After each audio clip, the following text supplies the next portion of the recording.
안녕하세요. 철철연구소의 철철입니다. 어느덧 20번째 이야기까지 왔습니다. 20번째 이야기부터는 농막 이야기를 조금 자세히 할까 합니다. 사실 재탕일 수 있는데 이제 유튜브 소재도 사실 별로 없고요.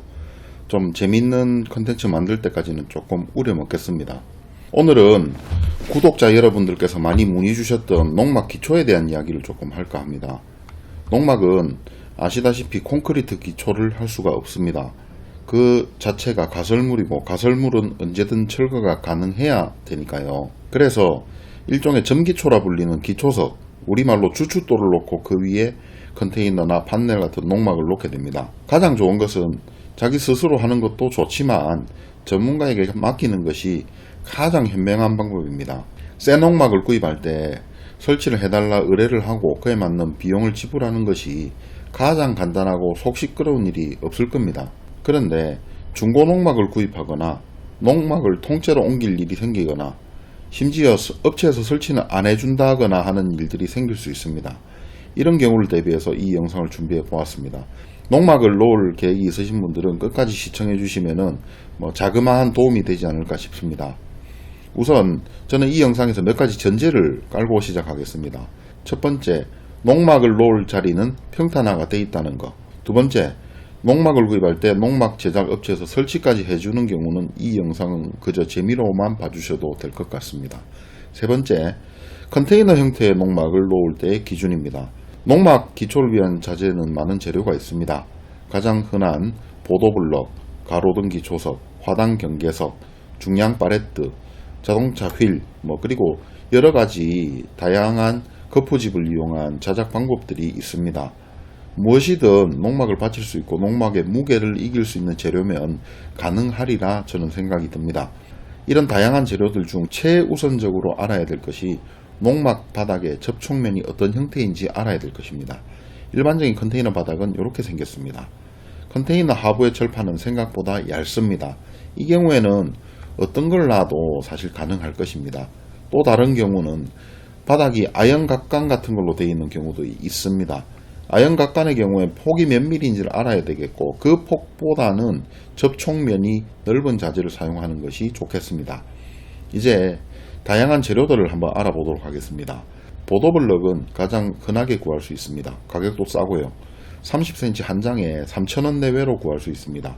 그런데 한 장의 높이가 낮다는 단점이 있고 두 장 이상 시멘트 등으로 접착하지 않고 그냥 적층할 경우에는 조금 불안할 수 있습니다.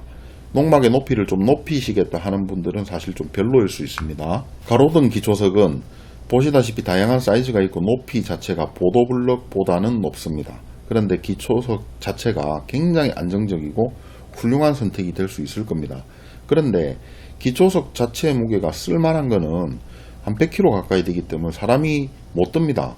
반드시 장비를 이용해서 운반을 해야 되고 이 경우에는 배보다 배꼽이 더 큰 경우가 있을 수 있습니다. 돌 몇 개 놓는데 포크레인이든 지게차든 장비를 불러 제끼면 몇십만원 나오거든요.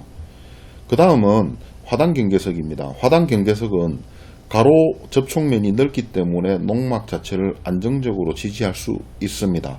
높이는 크기에 따라 다르지만 보도블럭보다는 높습니다. 그러나 땅이 완벽한 평탄화가 되어 있지 않은 경우에 서로의 수평을 맞추기가 상당히 어려울 수 있습니다. 플라스틱 팔레트의 경우에 반드시 중량 팔레트를 사용해야 됩니다. 일회용 팔레트, 경량 팔레트 하다가는 놓는 순간 부서질 겁니다. 이런 중량 팔레트의 장점은 팔레트 크기가 다른 재료보다는 넓기 때문에 굉장히 안정적으로 농막을 지지해 줄 수 있습니다. 주변에 많이들 사용하시더라고요.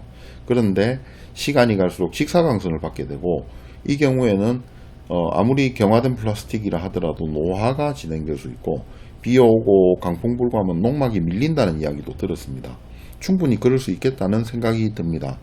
그리고 보강토를 사용하시는 경우도 있는데 이 보강토 같은 경우에는 적당한 높이를 줄 수도 있고 굉장히 좋은 재료일 수 있습니다. 근데 혼자서 들기는 사실 좀 무겁고 그리고 보도블럭 정도 높이보다는 높고 보도블럭 한 두세 장 정도 높이를 만들 수 있기 때문에 보강토를 사용하는 것도 하나의 방법일 수 있습니다.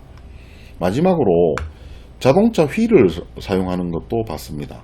폐차장 같은 데서 구할 수 있는 자동차 휠을 놓고 그 위에 이제 농막을 넣는 방법인데 굉장히 창의적일 수 있겠다는 생각이 들었습니다. 그리고 마지막으로 함석통이라든지 PE 배수관 등을 거푸집 삼아서 그 안에 시멘트, 모래, 자갈 등을 넣고 자기만의 기초석을 또 만들어서 사용하는 경우도 봤습니다.